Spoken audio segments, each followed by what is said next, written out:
And so 3 principal things to remember. Ease with whatever goes on. So we say at ease like a sleeping baby. Remember? At ease like a sleeping baby.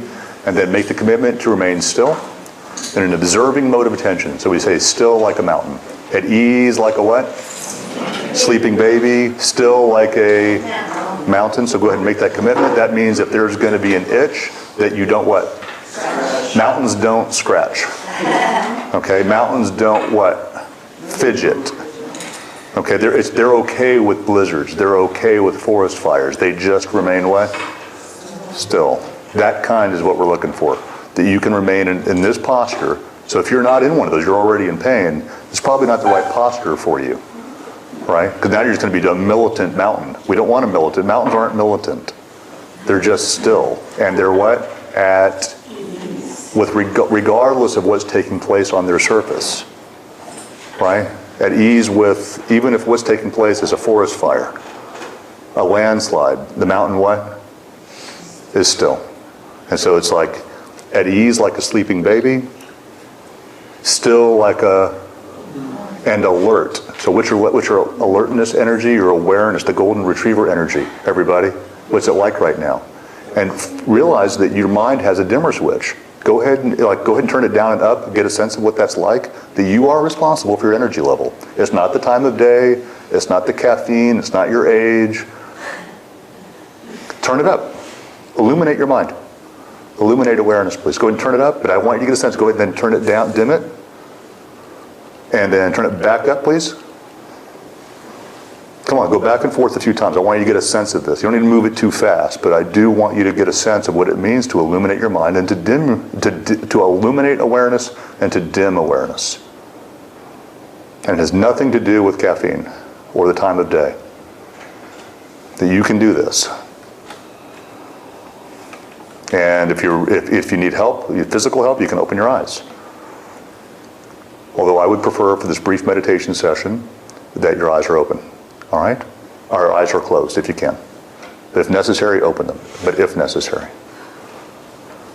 And let's begin by taking a few slow, long, deep, luxuriating breaths.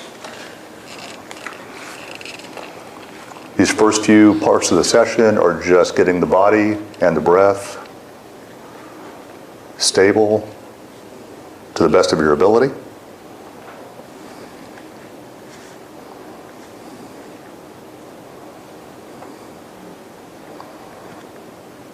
Eyes are gently closed, some attention to your spine. Maybe sit up a little straighter, raise your sternum slightly, shoulders back. More alert than you normally would be, like you're paying attention, but not in a militant way. And the more alert your spine is, will allow you to develop a core or an inner strength around which you can relax. So an alert spine, see if you can feel that, please. That's like the core of the practice. And then you can relax around that if you can feel that.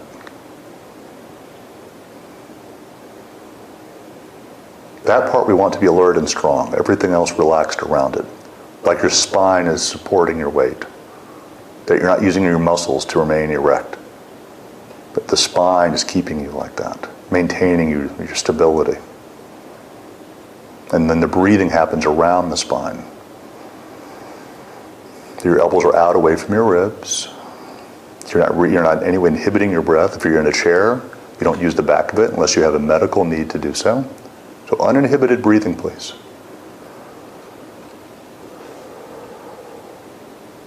That if a long breath, in other words, were to take place, that it wouldn't be inhibited. So take a few slow, long, deep breaths, and as you breathe in, expand outwards.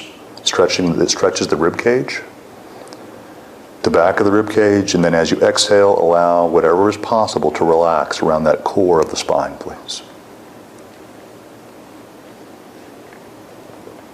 Keeping the spine alert. So the inhaling and exhaling of the rib cage is happening around the core of the spine. And as you exhale, everything relaxes around the spine.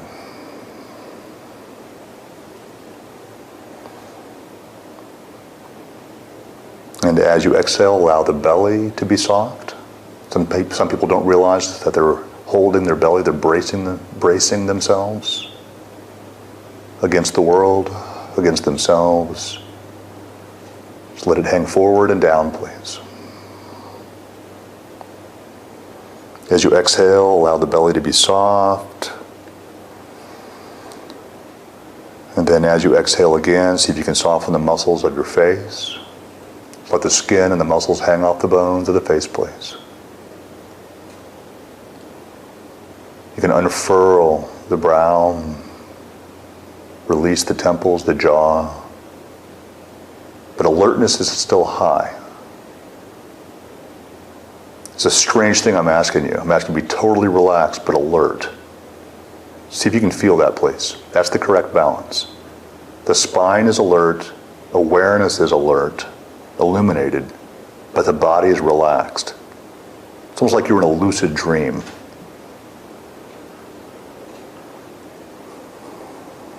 See if you can feel that. It is important that you can. What it's like to have an alert mind and an alert spine, but a relaxed body. That's the right combination. We say not too tight, not too loose. This is precisely what we mean. Not trying to control the flow of thoughts, the river. Not concerned if you're having tons of thoughts or emotions. At ease with whatever is transpiring. And then let your breath return to its natural state. Don't try and do any pranayama or breath control, please.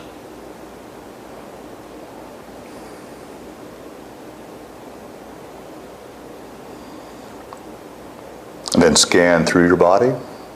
See if there's any way, some small way that you can set your body at ease with each exhalation. But still remaining alert. Keep that balance. That's part of mindfulness that's called watchfulness. That you're watching that balance and you take corrective action. You check in from time to time. Has the alertness gone down? Is it less illuminated?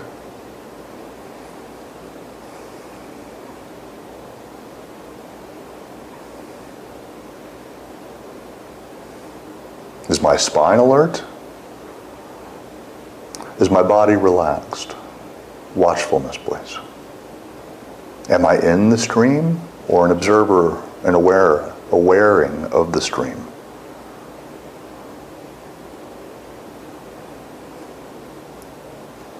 See if you can get a sense. Go ahead and jump in the stream. Go ahead and attach to a thought, please.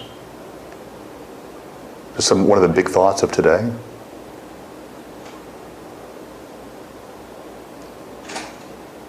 Just for a minute, get in that story, into that content. You're in the river. Come on, you're going to need to be alert for this, everybody. There's definitely no time to be falling asleep in the river.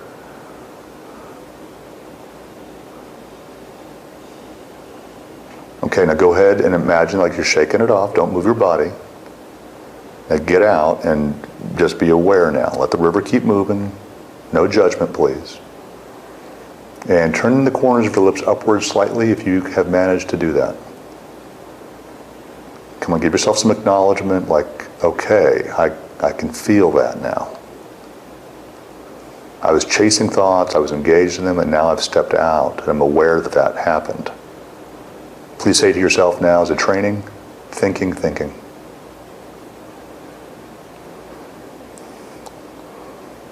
Get those lips, the corners up, you did it. That was it. There's an awareness, there's thoughts going by, emotions, sensations. But you're going to need to make sure the mind is illuminated. You can't be asleep at the wheel. You will fall into the river. And you may be avoiding something right now. So maybe you need to open your eyes physically.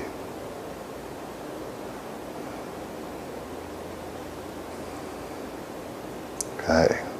A lot of smiles here. That's good. I'm happy. It's almost an oxymoron. Looking at maybe 1,000 people here right now.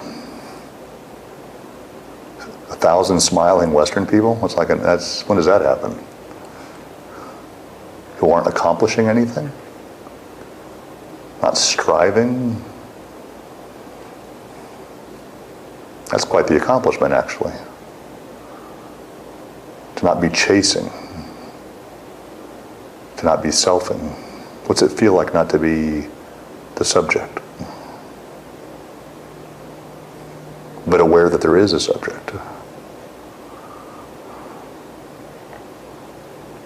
Come on, tap into this. Breathing in, breathing out. Entering into the world of breathing.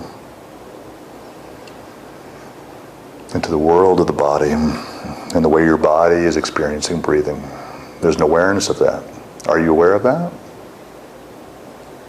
That there's this breathing taking place around the spine? Around this alert spine? Is there an awareness of the energy level of awareness? Is it dull? Is it high?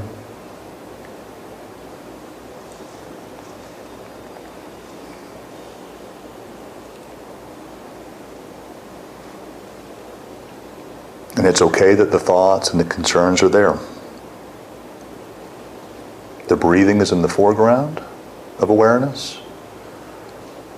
The thoughts are in the background of awareness.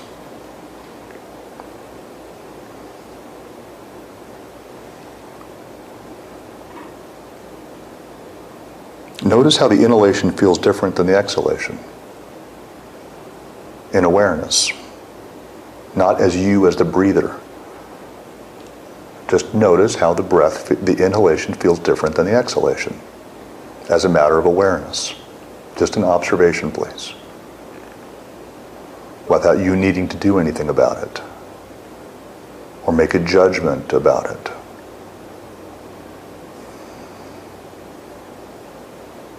The inhalation feels different than the exhalation. What's that feel like?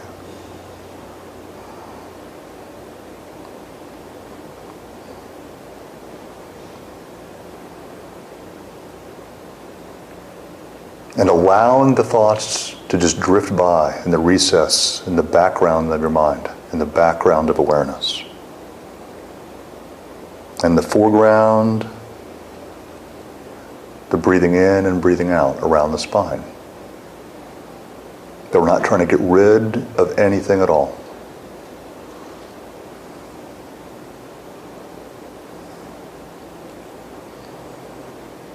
You're just centering yourself around the breathing.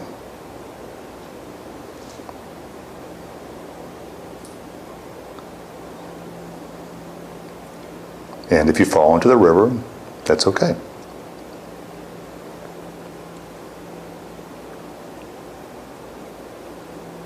Shake it off. Try again with a smile, please. And don't get out too fast. Nice and easy on the way out of the river, please.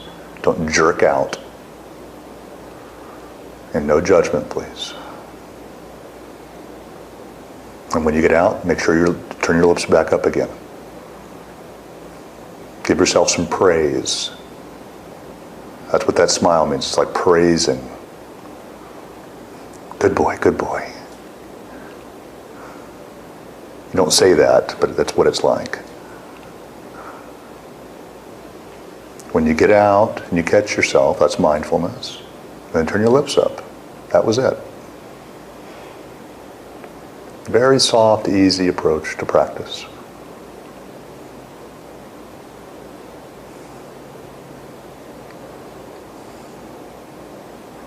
And if you catch yourself, don't forget to label it. What do we say? Thinking, thinking. Keep it nice and simple, nice and sweet.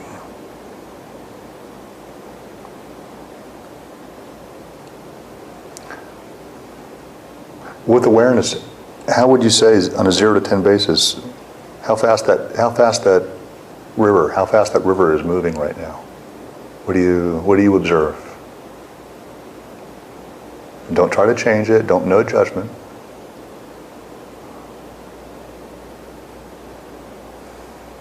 But just notice what it's like to be aware that there is a river moving.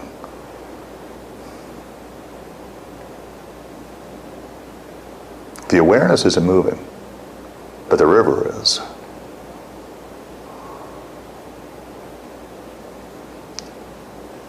I just want to know how fast it's moving, that's all. No judgment.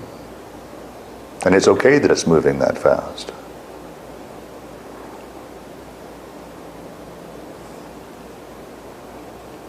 And you're not in it.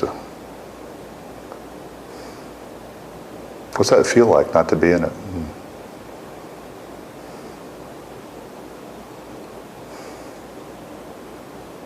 Come on, I'm walking you through how to practice.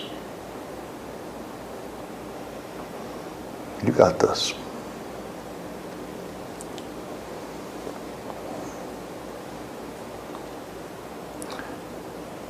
Look at those thoughts going by.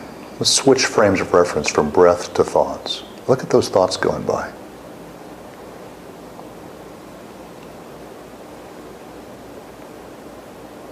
See, a minute ago we had the breath around the spine as the primary frame of reference. Now I've asked you to switch frames of reference. So awareness's frame of reference is primary now, watching the thoughts go by. See if you can get the distinction. You were watching breath, now you're watching primarily thoughts, and breath is in the background.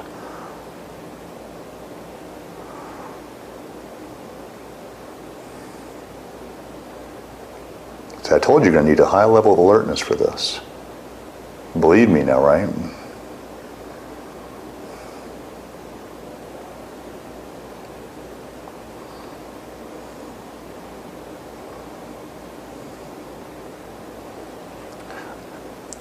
See if you can notice, is there an emotional dinghy attached to any of these thoughts?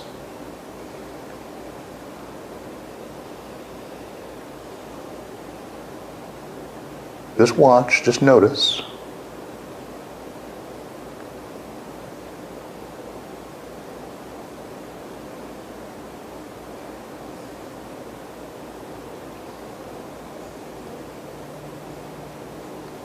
Now, if the thinking goes away as you watch it, which happens quite often, relax into the space that's left behind, the spaciousness of what we call the quiet mind.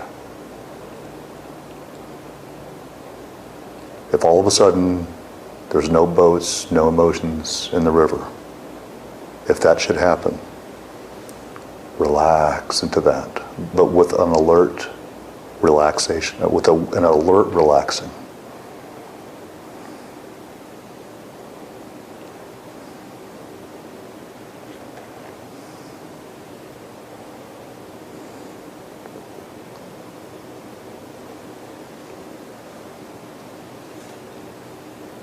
All right, now let's go ahead and one more time, last part of this, switch frames of reference now. Away from the flow of thought, which is now in the background, and in the foreground, once more the breathing around the spine as primary.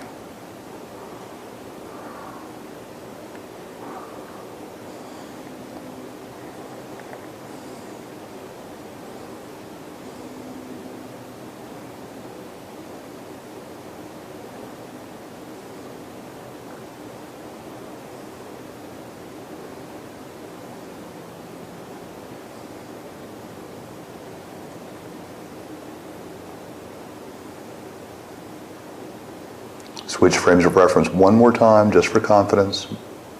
Breath moves to the background, and the stream moves to the foreground, please.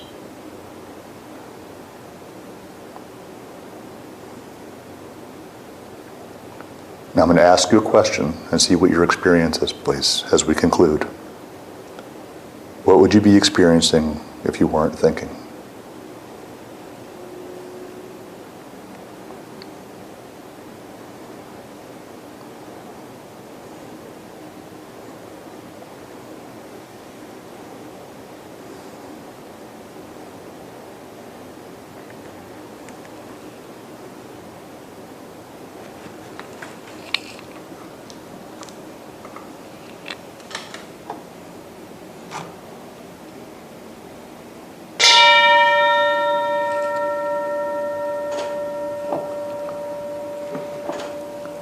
And please bring your hands together, namaste, gently bowing forward.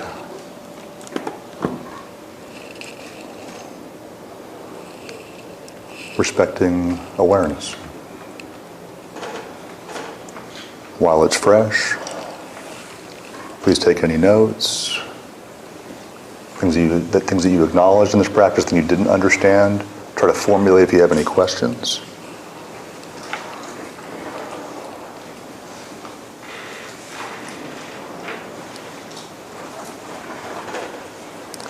In just a minute or so, I'll make an allowance if any of you need to leave. It's 8:30, so if any of you need to go, then we'll make an allowance for that to happen, but we'll still stay. We'll keep this going for those of you who want to stay and ask questions. And if not, then you can watch online later. Because these are all recorded. We're keeping these on Facebook. They're on Zoom, and we move to our Vimeo site as well.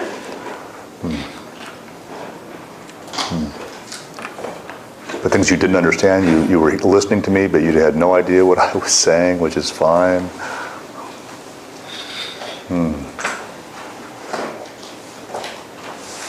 It's not necessary also that you have any questions, right? Maybe everything was just completely sober and made total sense. This is how I understood myself.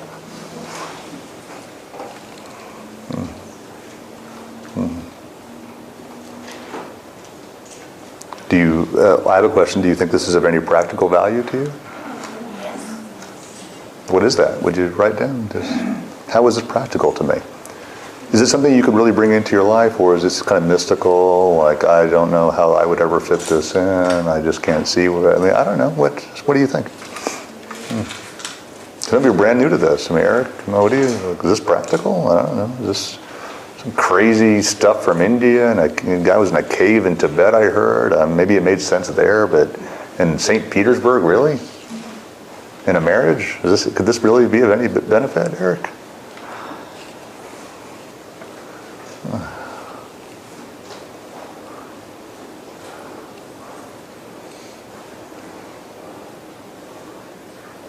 So I would like to make just a 2-minute allowance. If you, I know I don't want to keep anyone. If you have to go, please feel free, and then we'll stay around for a few more minutes and do Q&A. Okay. So, but if you need to go, no sweat, no judgment until you leave.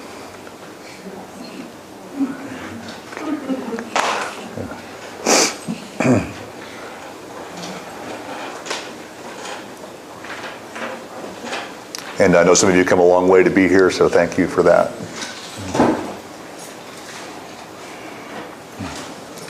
Please don't judge these people until after they've left the parking lot. So, all right. Okay.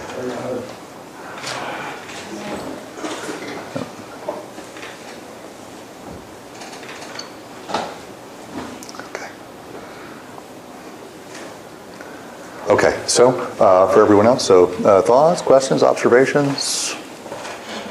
You can practice this at home.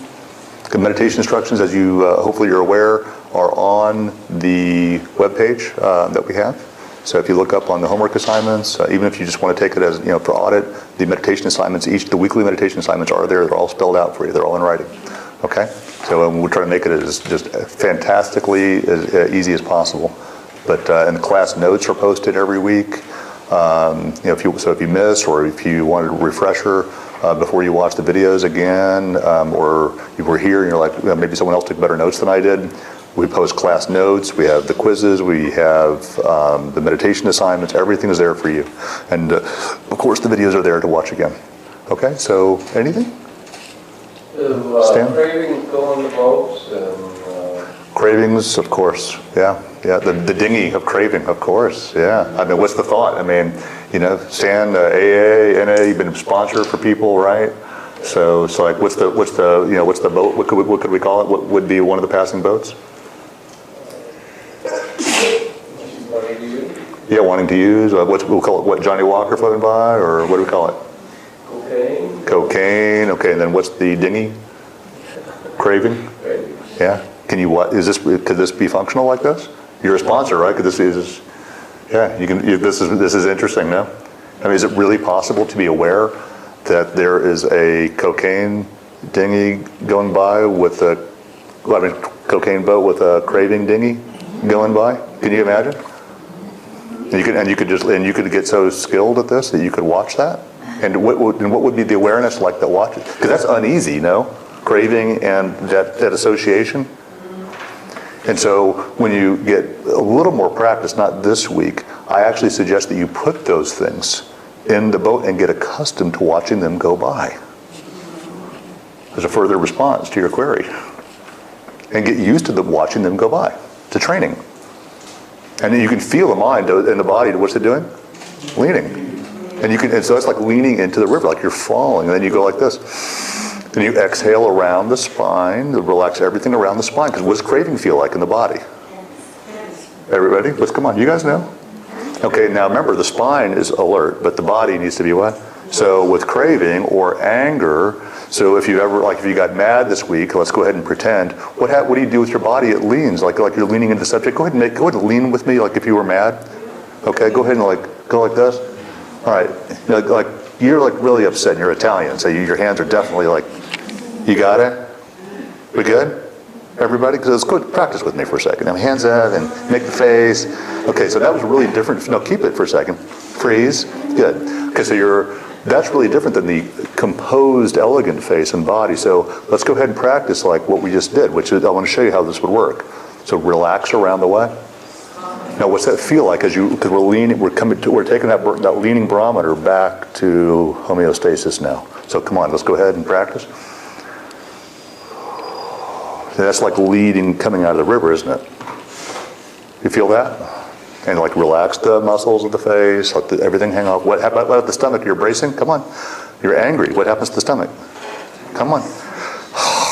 There you go. All right, now you're back to what?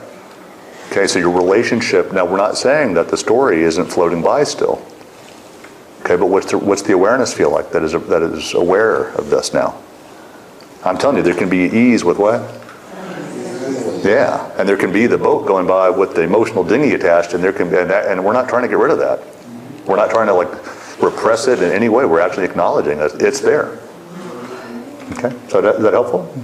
Yeah. Okay. What else?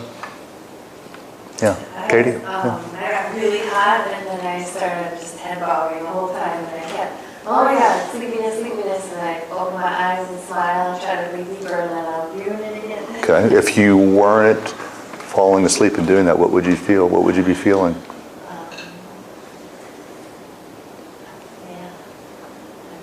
Easy. I don't know. Why don't you make that a practice this week? Because things that keep on happening over and over again, maybe you just need to get some rest. That's always possible. Right. But it's also quite possible that these are, when we're especially doing awareness practices, that we go to avoidance mechanisms. Well, I've been falling asleep a lot during my meditations, and then so after tonight, I kept asking myself, what am I avoiding? It's not what you're avoiding. What would you be feeling if you weren't doing that? And that's instead of asking yourself the cognitive question, what am I avoiding? Try it this way. What would I be experiencing if I weren't doing that? And see what arises naturally. Versus the cognitive question, what am I avoiding? Okay? So, yeah, go ahead. Sorry for people online, if you could repeat or paraphrase the questions as they come up, please. Oh yeah, I'm sorry about that. That's an excellent point. And thanks for correcting me, Christian. So what Katie said is she was falling asleep a lot, and she's feeling hot in her practice these past few days. And my response was that she may just be sleepy, but if that's something that keeps happening over and over again, what would you be feeling if you weren't doing that? And instead of saying, what am I avoiding? My question is, what would I be experiencing if that wasn't happening, if all the sleepiness and the bobbing wasn't taking place? And then let the answer come to you. Let it just arise to awareness, instead of trying to answer the question, what am I avoiding cognitively? Okay?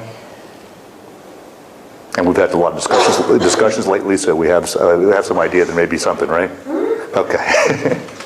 All right. Michael, can you hear me? Yes. Mike Flood. Okay, I'm looking at my notes here, and I understand the river and the boats, and I love the dog. I got this little stick figure that says awareness. Mm-hmm. Not quite 100% sure what that little stick figure is. Can you just review that? I guess I must have been checking out while you were talking about that. What does the awareness feel like that is observing all the stuff going by in the river, Mike? That's the question. What is that like to be aware? Instead of being the thoughts or the one having the thoughts and the one with the emotions or having the emotions, what does the awareness feel like? What does that feel like? That's all that really matters right now, is for you to get in contact with that. And then to also be, and the easy way, to help with this is what would it feel like if all of those things in the river weren't there? What would the experience be? And so that's what the stick figure represents. Okay? Thank you. Yeah. What else? Anyone else out there? Yeah. And physical audience, what do we have? Anything? Okay. I'd like to go one step deeper. May I? Okay. We have a couple extra minutes or no? I want to show you a practical thing that I've been working with a lot of people in counseling, and I think it would be valuable for all of you to hear this. It's because it's so repetitive. And I'll use an example of it where if you don't do this, what can happen? If how you can create a house, a residence that you live in out of unrecognized thoughts and emotions and sensations, and really the buy-in is huge, and how you can create a whole world like this where you really think that you're on this sinking boat that is heading toward the abyss is what it's like. So imagine that you have what's called, and everyone here has them, and I want you to, this week for extra credit, I want you to be able to identify some of them. And they're called imperative statements. And everyone here has them. I've never met anyone who doesn't have them. It's not possible in most situations. And an imperative statement are things that they're one-liners that we live by. There's not usually more than a couple of them, but you want to identify what they are, and they're usually learned early on in life. Imperative statements from your family or your society or from your fears, typically. And so some really typical imperative American statements they're kind of like Protestant work ethic statements. And so one of them is like this: early bird gets the worm, right? And which means what, metaphorically? What's that mean, Eleanor, as a storyteller? What's that? What does it mean? Yeah. Work hard. It means you're the most diligent. Get up before everybody else. You get up before everyone else, and that's and you will be rewarded for it. And that is the way that you should be, and you as a responsible human being. Right? Now and I'm not saying it's true, I'm just saying it's a very common imperative that people will often live by, okay? And what comes out of it are secondary imperative statements such as, I'm gonna work really hard, okay? And I'm gonna work really hard, and the harder I work, I will make more money. The harder I work, the more money I'll make. And the more money I make, the more secure and happy I'll be. And I'm not saying that these imperative statements are logical. I'm just saying that there are imperative statements. I didn't say that they were rational. And a lot of people have these imperative statements, even though under questioning they would say that's ridiculous, right? But they still live by them anyway. You understand? Like, they don't even know why they get up early. But these imperatives are often unconscious, is the point. They're often unconscious. And they consider anyone else who doesn't follow them to be slackers, lazy, kind of out of it, whatever. So they're imperative statements. And it's basically how they have trained themselves, or they've been trained, they say, to be responsible. And it's the way that things are supposed to be, the way that things should be. And so they usually do things that are like kind of, we say kind of by the book. That's their life. I mean, you can sort of look at their life and go, so they did the thing that they're supposed to do. They're responsible. And what do? What's their life look like in terms of stages? They get their education, and then what? Then, well, a good job, and then, come on. Married, and then, wait, hold on, you gotta get up, yeah. What is it, a house? And then, how many? How many kids? 2.5, okay, 2.5 kids, right? And then, what kind of, is there a fence? Okay, all right. And is there a dog? Oh, what kind of dog? Okay, and it's like an acceptable dog, right? You understand? Okay, and then vacations, where do we go? Beach, or Orlando. You understand? We go to Orlando because that's what you're supposed, you understand? That's right. So we just really have it pegged. You got it? And then other people who don't follow the program, how do you feel about them? Okay, so how do you uncover your imperative statements? That's because everyone here has them, and you may not know it. And I'll give you an example of people. Sometimes they go, I don't do that, and I go, well, I'll give you an alternative imperative statement that a lot of people follow that they don't think are imperative statements, which are exactly the same as the ones I just described in terms of how people live by them. Here's one, and it's called the false freedom imperative. The false freedom imperative. I'm going to do whatever I want, whenever I want, and I'll think whatever I want, and no one's going to stop me. This is my life. Now, it doesn't sound, that person believes that they are free of imperatives. Okay, it's really common that they think of themselves like a sort of a Leonard Skinner Freebird type. Okay, you understand? And they really believe that they are free, but they're actually living in fear just like the other person is. You understand? They are just as much in prison as the other person. Do you guys get that? Because they live by what? The imperative that I am going to what? Do whatever I want. And so that what that does is it says I'm not going to be what? I'm not going to be like the other people who are slaves. But now they are slaves to what? To that. So it's like, if I say Disney to that kind of person, they go like this. You understand? It's just like, it's like I don't do things like that. I'll get up whenever I what? You get that? I don't need to have a family. Marriage is just a piece of paper. It's just I swear, it's just a piece of paper, and the ring is just a piece of metal. I just want you to hear, like, this is like what goes on here. And it's like, and they think that they're free. But they actually are following what? They're following imperative statements. I want you to hear it. Some of you are looking at me like right now going, no. That's freedom. I'm like, that's your imperative, that's your dictate. It's what you, and if you deviate from that, what would happen? What would life look like if you deviated from that? That's how you know that you're living by imperative statements. If I say to you, what would life look like? Then you go like this. Okay? So you have a lot of people who assign themselves like artist types or whatever, musicians, whatever. I'm like, oh, you're so free. I bet you have a leather jacket, you're so free.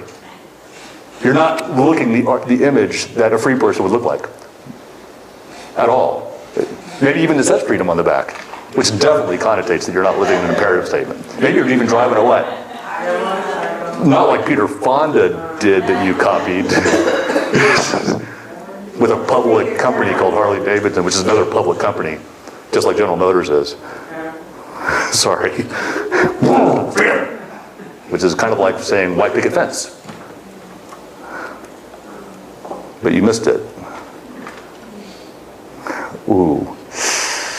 You good with all this? Not really. Not so much. Is it really freedom when you're following an imperative statement? It's harder to be unusual. Well, I mean, I asked you because it's what happens when you ask these questions. What would the experience of life be like if I wasn't what? Thinking, and I wasn't having those emotions.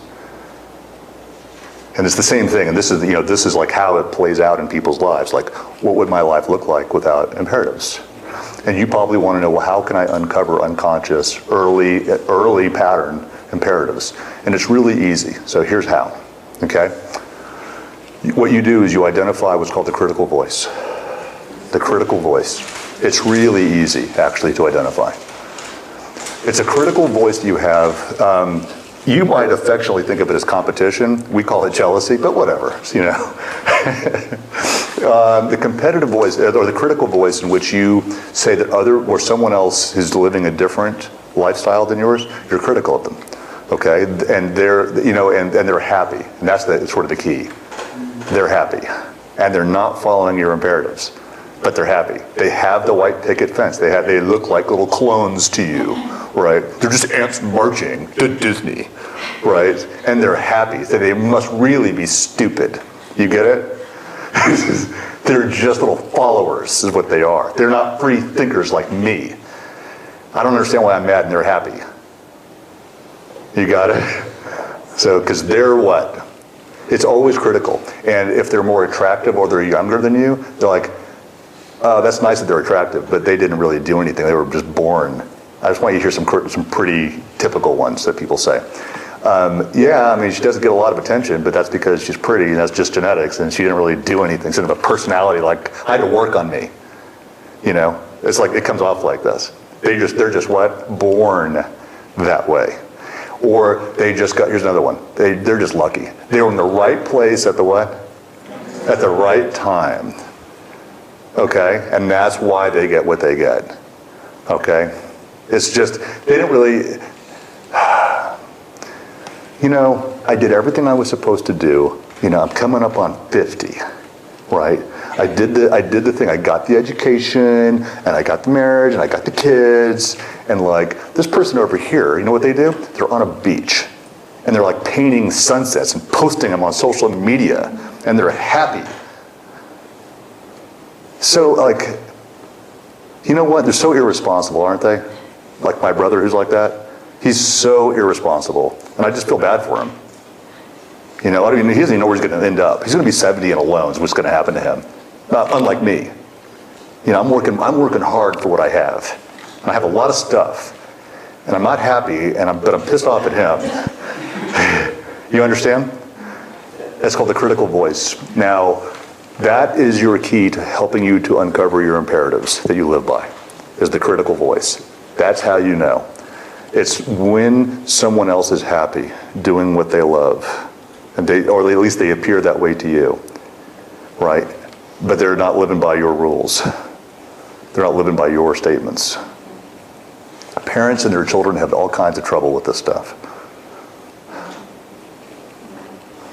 It's normal. Husbands and wives, after being together for 20, 30 years, this is the stuff this is what hits, right? After 7 years, this stuff hits, right? It's like, how are they living? How are they, what's their operating system? And it's stupid. How could they must really how could they be happy in a situation like this? Look at them. Okay, you got the idea. Well, it's because she's what? What's the excuse? It's because she's pretty. In the right place at the what? Right time. Or they're unethical. That's how they got there. There's always some reason for it. But why they shouldn't, I mean, their happiness is a false one, and your misery, your unhappiness, at least you're unhappy, but you've done it what? The right way. Isn't that nice? So you're like going, well, how does that help me to identify the imperative? It's easy. It's because you didn't do the things that you wanted to do in your life. You did things by the what? The imperative. You followed the imperative and the things that you were interested in that you didn't explore. You know, your art, the music, or maybe you didn't even think you were interested in those things, but you never even explored them out of fear.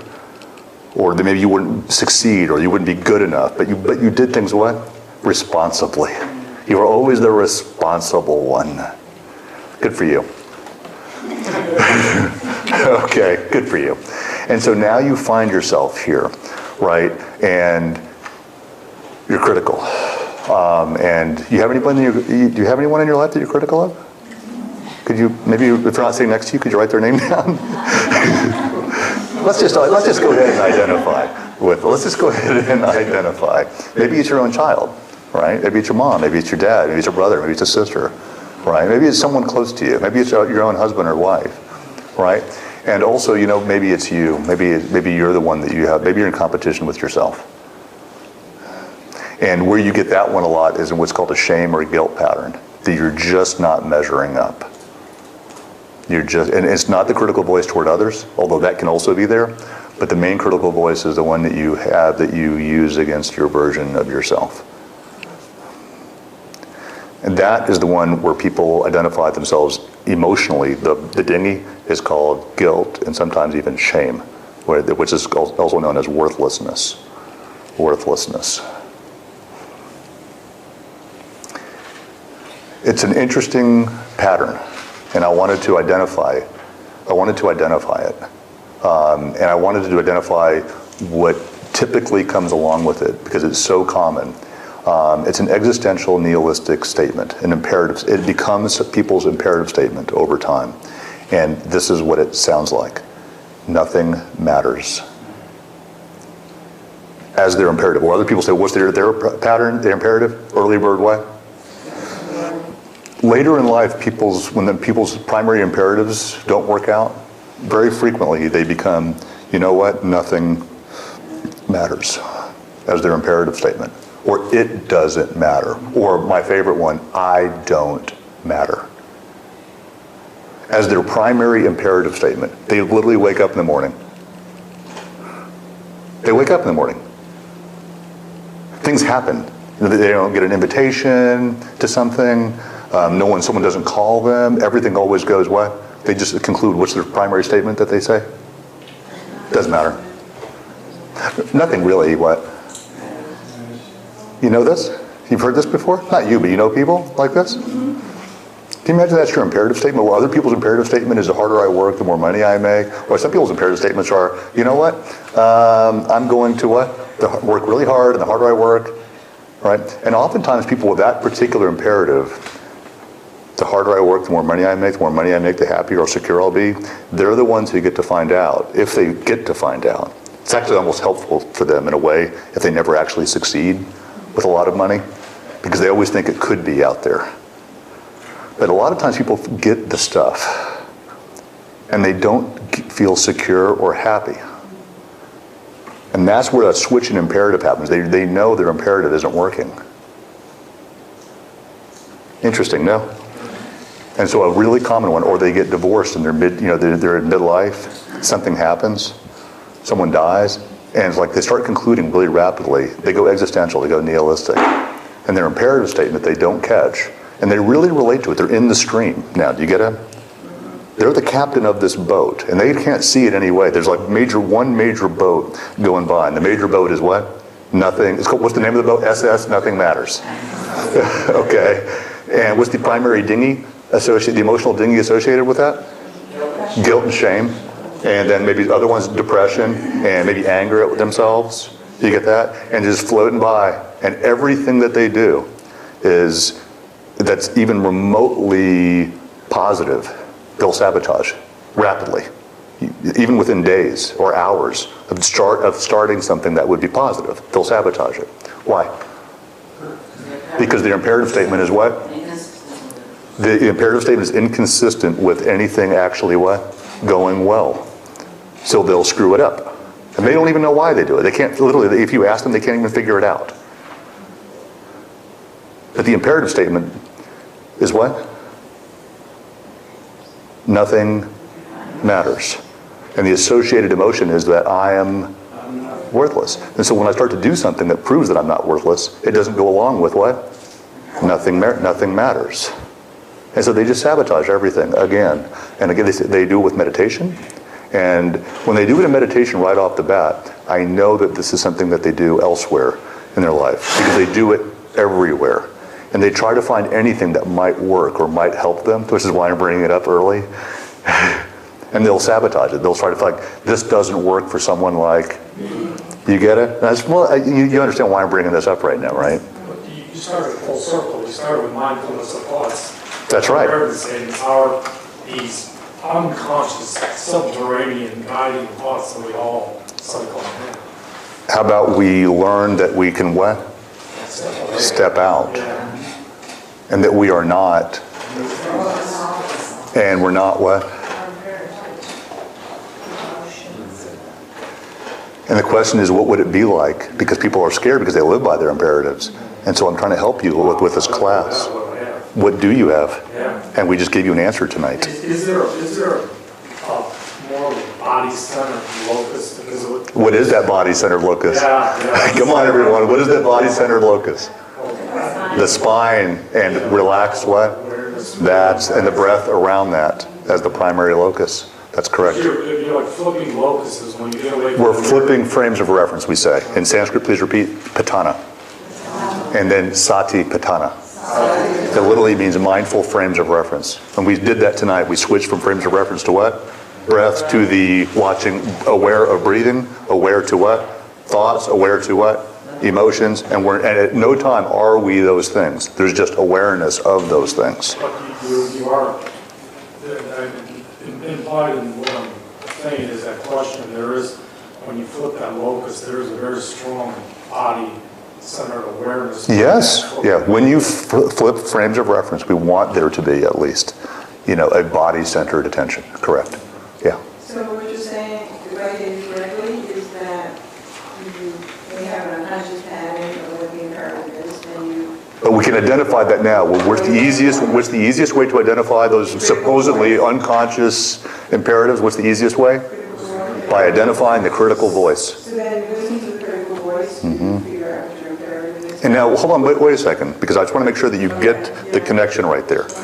Is that what you want to do when you identify the critical voice, towards someone else, is you want to go back and you want to identify the time in your life that you didn't do what you wanted to do. That you turned away, so that you could follow the what? The imperative, and that's how you uncover the imperative. That you didn't explore, you didn't investigate. Your brother, he went off to become an artist, and live on a beach, and be a, just kind of a, foolhardy, tomfoolery sort of screwball, right? And what did you do? You did it the right way. You were responsible. Your parents were proud. Your parents always looked at him as what? A screw up, right? But you're miserable and he's what? It's not fair, is it? And on top of it, you get cancer. It's just, does anything really matter? Okay, now so let me help you with this one. For all of you, I want you to make sure you get this, because there's two parts to it, and then we're going to stop for tonight. But I want you to try it out. There's a difference here between two things. One is called reason and one is called rationale. And it's really important that you understand the distinction. The imperative is the rationale.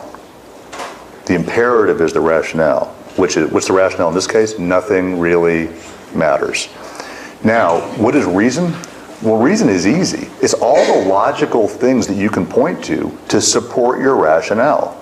And I bet you have a ton of them. I bet you have a ton of reasons, and even statistics, right? Which are always incredible. But you know what? I bet you have a million reasons to support why nothing matters. I bet if I asked you, like for those of you who run that imperative, nothing really matters, or I don't matter, I bet if I asked you, why do you think that? I bet you could give me what? A million reasons why that's true. Kidding you. But what if all of those reasons are logical, but your rationale is a false premise? For example, the premise, is it really true that nothing matters? Even if you have a million logical reasons to support that rationale? But what if the rationale is wrong? What does it say about all the reasons? The conclusion is always what? The conclusion is always false if the premise is false. Even if all the reasons to support the irrational premise are true, doesn't matter.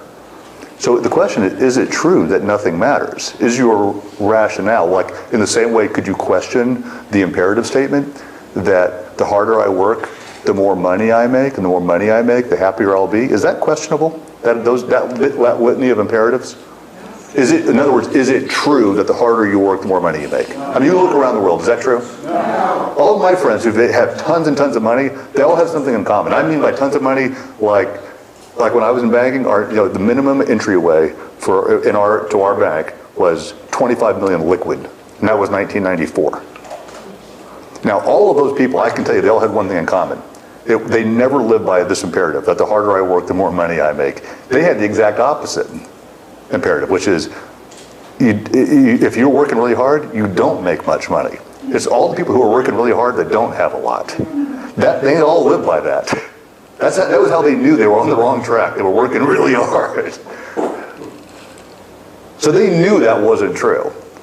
Every one of them. And in fact, they hardly ever worked at all, if ever. And they looked at everybody else who's working hard and they all went like this. This isn't how you do it.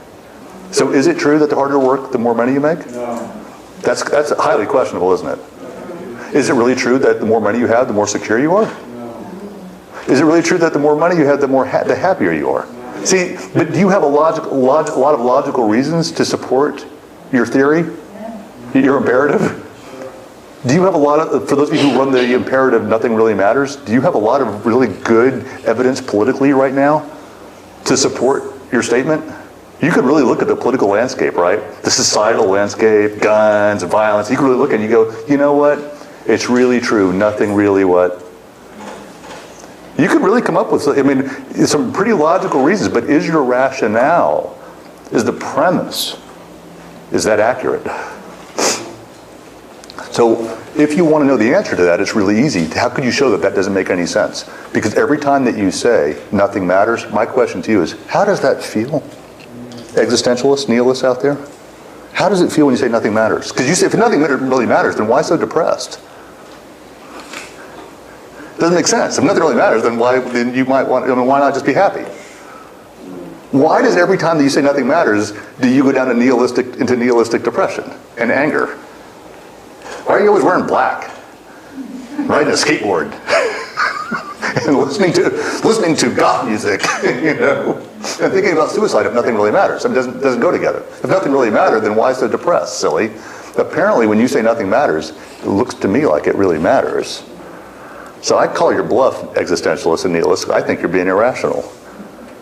I don't care how much Kierkegaard and Sartre and Nietzsche you have to support your crazy reasoning. Okay, so you go read Bukowski and hit the bottle and think of yourself as different, because a million other people have tried this, and you're not so different. You're just like every other artist. You're just following the same pattern. I haven't seen anything unique once.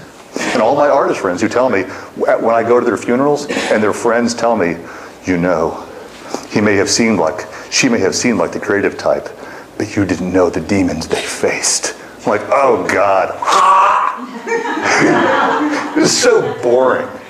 It is so uncreative. It is so unartistic to keep doing the same thing over and over, the same old suicide shot to the head.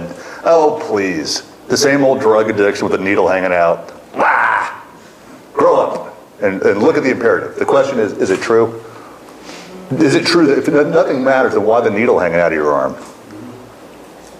Apparently it matters. It matters so much that you numb yourself from reality. So I call BS. I call the bluff. As a counselor to many, I call the bluff and go, can we just question the imperative, please? Is it true? And the answer is what? It's not true, is it? Apparently things really what? Because look at how you feel. Apparently it matters, doesn't it? See, but you have a lot of logical reasons to support your rationale, didn't you? But now they don't make any sense because the overriding what? Rationale was what? And by the way, regarding your guilt and shame, is it questionable that you are worthless? Is it questionable, or is that really a truism? I mean, you may have a lot of reasons to support your imperative statement, your emotional imperative that you're worthless. But do you actually, the rationale, you're worthless, is that true? I mean, is it really possible for someone to be worthless? Now remember what would happen, how you would feel, to show you what would happen if you dropped the thought and emotion, and just, what would the experience be? Worthless? What would happen if you dropped the imperative statement that you're worthless, emotional imperative, because imperatives are also come in emotional form. What would happen if you dropped it? What would that be like? Just out of curiosity.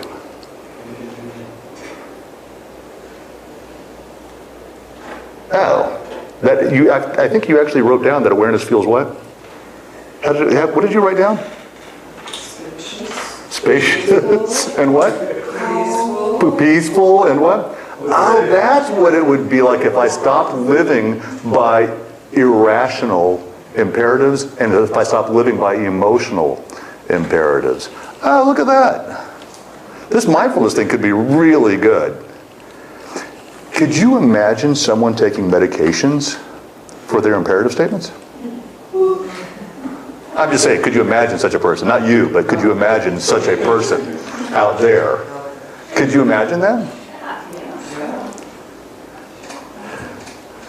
Could you imagine someone medicating themselves with drugs and alcohol and other things because they didn't know that they could step back and watch their cravings late night at 3 in the morning with the ice cream? Could you imagine that? That could be watched and that watching would feel really what? How many of your game where you want to continue living by imperative statements? Your critical voice toward yourself and your critical voice toward others. You want to try this? Is it insulting? Insulting to what? The familiar?